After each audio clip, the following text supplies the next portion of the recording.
products work.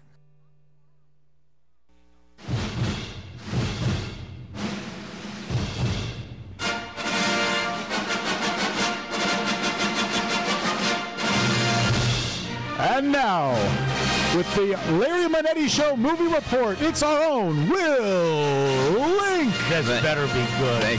Thank you. Is it ever not good, Larry? Is it never not good? No ego here. Well, this week it is good, because this week I saw Argo, and it really is one of the best films of the year so far. It's definitely going to be an Oscar contender and one that you're going to have to run out and see. If for those who don't know, it's based on a true story that was a true CIA story that was not too long ago declassified, about a mission to get out these 6 Americans who, during the Iran hostage crisis, were being held in hiding with the Canadian Prime Minister. And while the world was watching these other hostages, nobody knew these other people were there hiding, and the American government had to get them out before the Iranians found out about them. Oh, wow. So wait a minute. So let me just backtrack here. So there was, of course, a hostage situation. This was during the Carter administration, right? Yes. Okay. So there's this hostage situation where these Iranians have taken people as hostage, but there's also people on the premises hiding. That had escaped from the American embassy and went to the Canadian embassy and were in hiding with the ambassador. But they're at risk of getting found by these Iranian hostage takers. It's only a matter of time, which is what's one of the great elements of this film, because there's a whole ticking clock scenario of which the CIA has to figure out a way to safely get them out before they're discovered. And the idea they come up with is insane and brilliant. They decide that they're going to pose as a Canadian film crew scouting locations for a movie, and that the people in hiding are going to be the crew, and Ben Affleck's going to fly in as the Canadian producer and fly them out. But brilliant. What's great about this is, and what you don't realize when the CIA does stuff like this, they have to build a really deep backstory. It's not as simple of just coming up with some documents and going in. They had to go to Hollywood. They had to find a real script.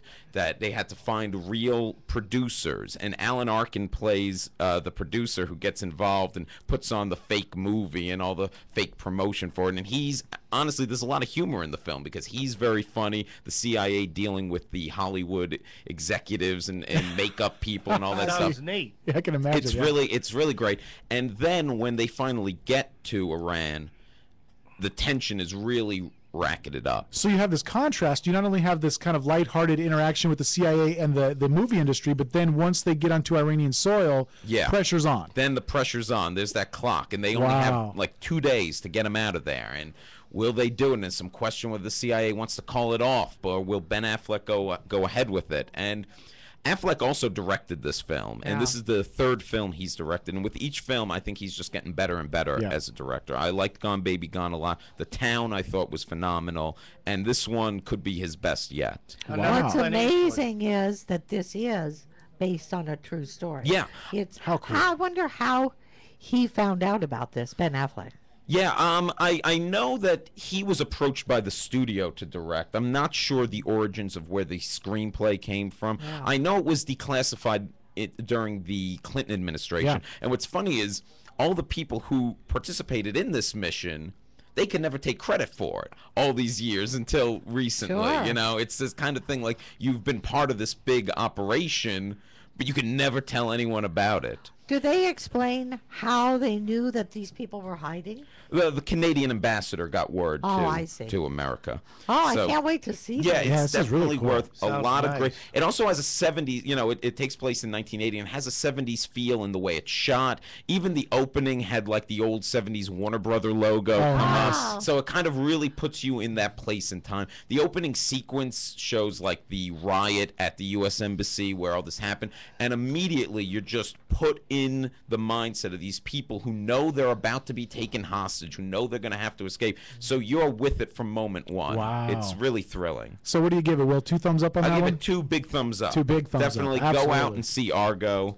I think you'll really like it. Audiences have been loving it so far. It's got a cinema score of an A+. People have been loving it. Wow. So definitely check it out. Well, yeah, we never talk about this, but with the score on this one, do they do a lot of time appropriate pieces as far as the music? Do they have a lot of 70s and 80s music kind of pepper salt pepper to that? I would say the music they use is pretty much, though, kind of, for lack of a better word, like timeless, regular kind of movie cinematic, scores. Sort of cinematic scores. Gotcha. I mean, there's definitely some 70s music cues in the movie, but the overall score. It's not like you go out and run out and buy the soundtrack because you want to hear Boogie Nights. Yeah, it's not going to have. It's not like Boogie Nights. It's not going to have like that, like chicka chicka wow. You know, it's not going to have that.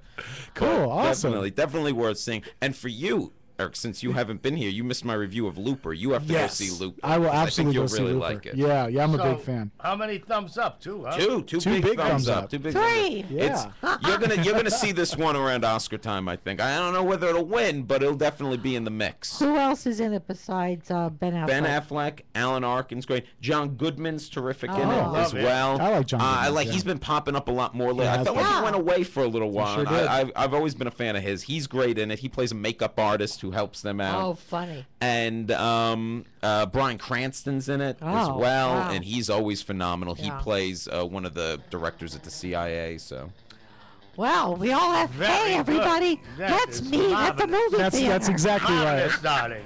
Let's have Manetti movie night. There you go. Yeah. Everybody come to our house. Guys, stick around. Final segment coming up. Don't worry, RG and Gary. We will get to your calls right after these messages. Guys, if you missed any portion of the show, be sure to check us out at crntalk.com, and you can download archives of all your favorite shows. You can actually check out live video right there on the website. If you want to check out the archives of the video, go to ustream.com. Check out the CRN Digital Talk Radio Room, and we'll be there for you right after this.